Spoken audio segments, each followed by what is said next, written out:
जितना कठिन संघर्ष होगा, जीत उतनी ही शानदार होगी। हेलो फ्यूचर बैंकर्स, कैसे हो आप सब? आई होप कि आप सब बहुत अच्छे होंगे।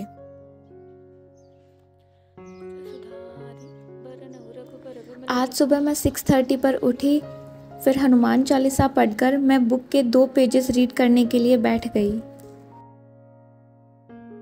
वैसे तो इस बुक की हर एक लाइन में ही मोटिवेशन है, पर मैं आपको डेली 2 लाइनें सुना दिया करूँगी जो मुझे लगे कि ये बहुत अच्छी है या फिर बहुत अच्छा इम्पैक्ट डाल सकती है।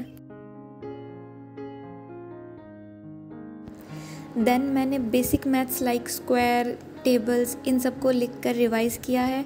अगर हम डेली बेसिक मैथ्स को रिवाइज़ करते हैं तो हमारी स्पीड इम्प्रूव होने लगती है। आप बेसिक मैथ्स को प्रैक्टिस करने के लिए कोई ऐप भी यूज़ कर सकते हो, क्योंकि क्या होता है ना कि जैसे हमें मोबाइल फ़ोन्स में गेम्स खेलना अच्छा लगता है, वैसे ही इसकी भी हमें लत लग जाती है और हमारा मन करता है कि हम और प्रैक्टिस करें। सो बेसिकली ये हमारे फेवर में ही जाता है। पढ़ाई की पढ़ाई हो जाती है और गेम का गेम खेल लिया जाता है। देन मैंने अपनी टू डू लिस्ट बनाई है। फिर घर का बेसिक काम निपटाने के बाद अराउंड 11 AM मैं बैठी थी करंट अफेयर्स की क्लास लगाने। मैं आपको बता दूं कि मैं करंट अफेयर्स स्टडी IQ से करती हूं, गौरव गर्ग सर से। अगर मेरे पास ये पेड कोर्स नहीं होता तो मैं यूट्यूब पर परचम क्लासेस से डेली वीडियोस को फॉलो करती। अगर आप भी फ्री सोर्स ढूंढ रहे हो तो परचम क्लासेस से डेली करंट अफेयर्स की क्लास को ट्राई करके देख सकते हो। अगर आपको अच्छा लगे तो आप उन्हें फॉलो कर सकते हो। फिर स्टूडेंट्स के मन में आता है कि कौन से सोर्स से ज़्यादा क्वेश्चंस आते हैं, तो ऐसा कुछ नहीं होता। मतलब सभी सोर्स से इक्वली क्वेश्चन आते हैं। सेम चीज़ आपको स्टडी IQ पे मिलेगी, वही सेम चीज़ आपको किसी फ्री सोर्स से मिलेगी। अफेयर्स क्लाउड की PDF में भी आपको वही मिलेगा।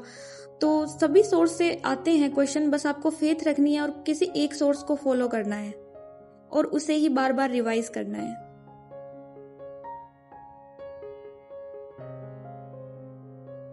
रेस्ट करने के बाद मैं इंग्लिश में एडिटोरियल की क्लास लगाने बैठी हूँ। स्टूडेंट्स के मन में ये डाउट आता है कि अगर आप RRB में हिंदी को चूज कर रहे हो तो फिर इंग्लिश की क्लास क्यों लगा रहे हो। लास्ट ईयर भी मैंने यही गलती की थी, पूरा फोकस RRB पर ही था। मैंने इंग्लिश को पूरी तरह से ही छोड़ दिया था। उसके बाद इंग्लिश से मेरा सामना सीधे IBPS क्लर्क के एग्जाम में ही हुआ था और उस टाइम पर इंग्लिश न करने का मुझे जो रिग्रेट हुआ वो इस साल मैं नहीं करना चाहती। सो अभी से रेगुलरिटी बनाते हुए हिंदी के साथ साथ इंग्लिश को भी टाइम दे रही हूँ, ताकि लास्ट में जाकर के ऐसी प्रॉब्लम नहीं आए कि मैंने हिंदी को ही टाइम दिया और इंग्लिश को बिल्कुल ही टाइम नहीं दिया। तो रेगुलरिटी बहुत ज़रूरी है।